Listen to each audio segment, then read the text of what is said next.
রহিম, প্রিয় শিক্ষার্থীরা কেমন আছো? আশা করি ভালো আছো। পূর্বের ক্লাসে আমি একাদশ দ্বাদশ শ্রেণীর পদার্থবিজ্ঞান দ্বিতীয় পত্রের ষষ্ঠ অধ্যায় নিয়ে আলোচনা করেছিলাম। নিশ্চয়ই মনে আছে, আমরা সেখানে আলোক যন্ত্র নিয়ে আলোচনা করেছি। ষষ্ঠ অধ্যায়ের আলোক যন্ত্রের সরল অনুবীক্ষণ যন্ত্র নিয়ে। সরল অনুবীক্ষণ যন্ত্রে একটা মাত্র লেন্স দিয়ে তৈরি করা হয়েছিল, কিন্তু সেই সরল অনুবীক্ষণ যন্ত্রে যে বিবর্তনের রাশিমালা আমরা বের করেছিলাম, এবং বিবর্তন যদি হয়ও সেটা দিয়ে আসলে বেশি বিবর্তিত করা যায় না, সামান্য বিবর্তিত হয়, এবং স্বাভাবিক লেখা দেখার জন্য বা ক্ষুদ্র জিনিসগুলি দেখার জন্য আমরা ব্যবহার করে থাকি। এখন অতি ক্ষুদ্রগুলি বস্তুগুলিকে দেখার জন্য আমরা আজকে যৌগিক অনুবীক্ষণ যন্ত্র নিয়ে আলোচনা করব। আমরা যৌগিক অনুবীক্ষণ যন্ত্রের চিত্র এখানে একটা কাঠামো দাঁড় করিয়েছি।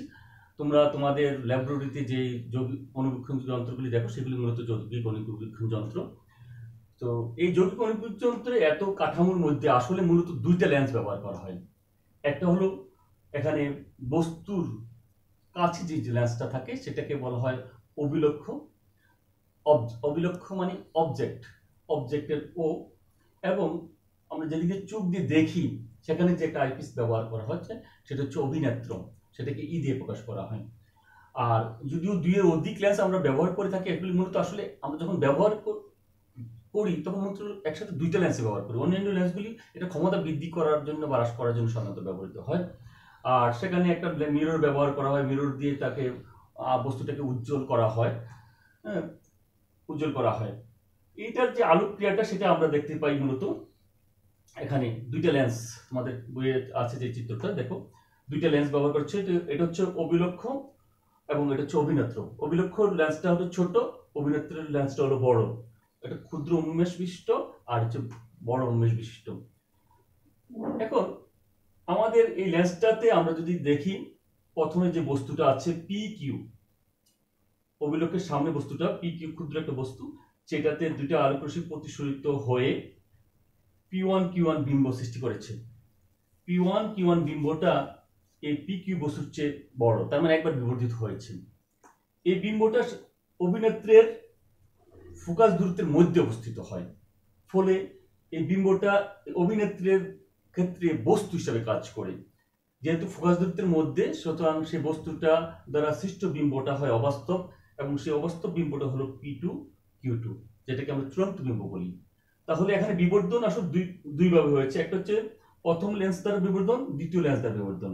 কিন্তু আমরা জানি বিবর্ধন হচ্ছে বিম্বের আকার বাই বস্তুর আকার, বিম্বের আকার বাই বস্তুর আকার। তাহলে আমরা এই ক্ষেত্রে আমরা যে বিবর্ধন লিখবো, বিবর্ধন হচ্ছে চূড়ান্ত বিম্বের আকার ডিভাইডেড বাই লক্ষ্য বস্তুর আকার। তাহলে চূড়ান্ত বিম্বের আকারটাকে আমরা লিখেছি আমরা কত, P2 Q2, আর বস্তুর আকার হচ্ছে PQ। এখন আমরা এটাকে যদি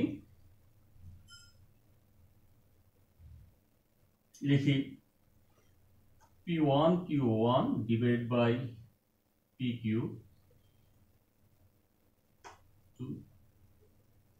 P2 Q2 divided by P1 Q1 এভাবে লিখতে পারি। তাহলে P1 Q1 হলো প্রথম বিম্বের আকার। তাহলে প্রথম বিম্বের আকার দিয়ে আমরা গুণ এবং ভাগ করে দেওয়াতে এখানে দেখা যাচ্ছে এটাকে আমরা লিখতে পারি, এই বিবর্তনটাকে আমরা m দ্বারা প্রকাশ করে থাকি মূলত। এটাকে আমরা লিখতে পারি M1 M2। তার মানে চূড়ান্ত বিম্বটা দুইটা বিবর্তনের পরে চূড়ান্ত বিম্বটা পেয়েছি। এখন তাহলে আমরা m সমান পেলাম M1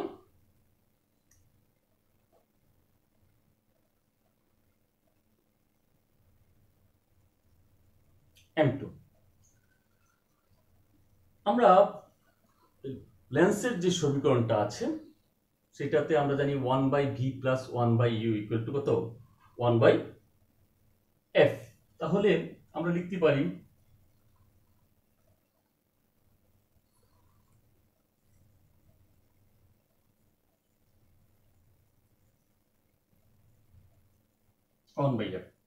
যেহেতু দুইটা লেন্স, আমরা অভিলক্ষের ক্ষেত্রে যদি এই সূত্রটা ব্যবহার করি তাহলে এটাতে বিইউ ইউ এফও দিতে পারি, কারণ আমরা এটার ফোকাস দূরত্বকে আমরা এফও এবং এটার ফোকাস দূরত্বটাকে আমরা এফ হিসাবে ব্যবহার করেছি। এফও যদি হয় এখন তাহলে এটাকে আমরা যদি উপপক্ষে বিইউ দ্বারা গুণ করি তাহলে তারা 1 plus BU by U equal to BU by এফও।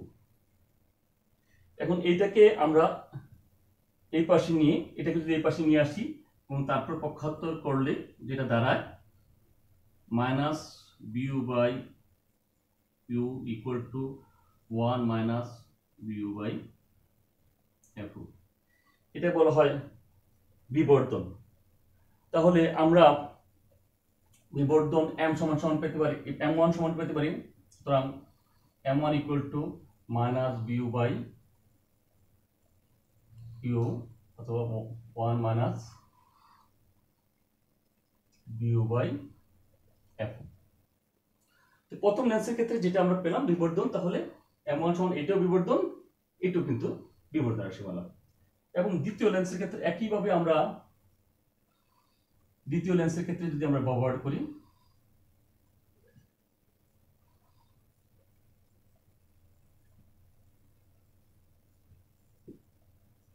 m2 equal to হবে minus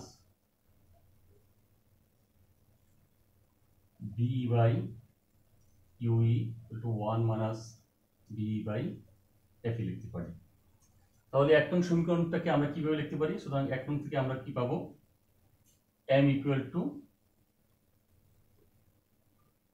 minus BU by you into minus B by UE, অথবা লিখতে পারি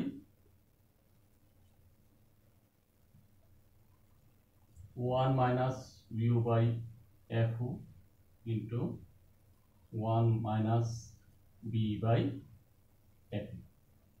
এটাকে আমরা না লিখে এটাকে আবার এইভাবে লিখতে পারি। সুতরাং m equal to minus BU by you into 1 minus B by f. যেহেতু চূড়ান্ত বিম্বটা আমরা দেখছি অবাস্তব এবং এটাকে স্পষ্ট দর্শনের নিকট বিন্দুতে স্থাপন করা হয়, ফলে এই মাইনাস বি বাই বিটাকে আমরা লিখতে পারি প্লাস ডি।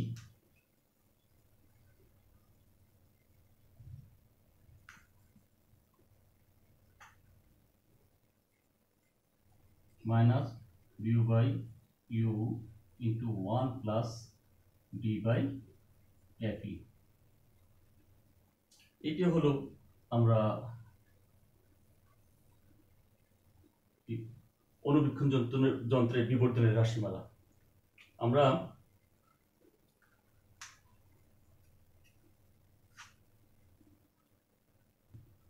তাহলে দেখলাম আমরা আসলে বিবর্ধন m equal to minus BU by u 1 plus d plus f d by f, যেখানে ডি ইকুয়াল টু আমরা আরে বিটার মান ঋণাত্মক হয়েছে, সুতরাং এটাকে আমরা এই ডি এর মান বসিয়ে এফ এর মান বসিয়ে এফ এর মানটা বসিয়ে বিইউ এবং ইউ এর মান জানা থাকলে আমরা বিবর্ধন m এর মান বের করতে পারি। এছাড়া আমরা যে নল দুটাকে যে নলের মধ্যে স্থাপন করা সেই নলের দৈর্ঘ্যটা আমার ব্যবহার করতে হয়। নলের দৈর্ঘ্যটা আসলে এইখান থেকে এই পর্যন্ত, এই থেকে এই পর্যন্ত, আসলে এই জায়গা থেকে এই জায়গা পর্যন্ত, এটাকে আমরা এল দিয়ে প্রকাশ করি।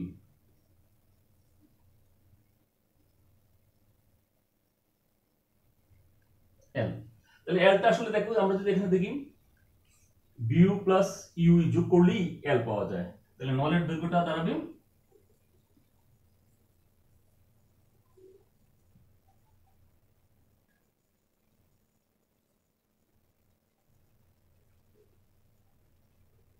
ইউ। এই দুইটা সূত্র দিয়ে আমরা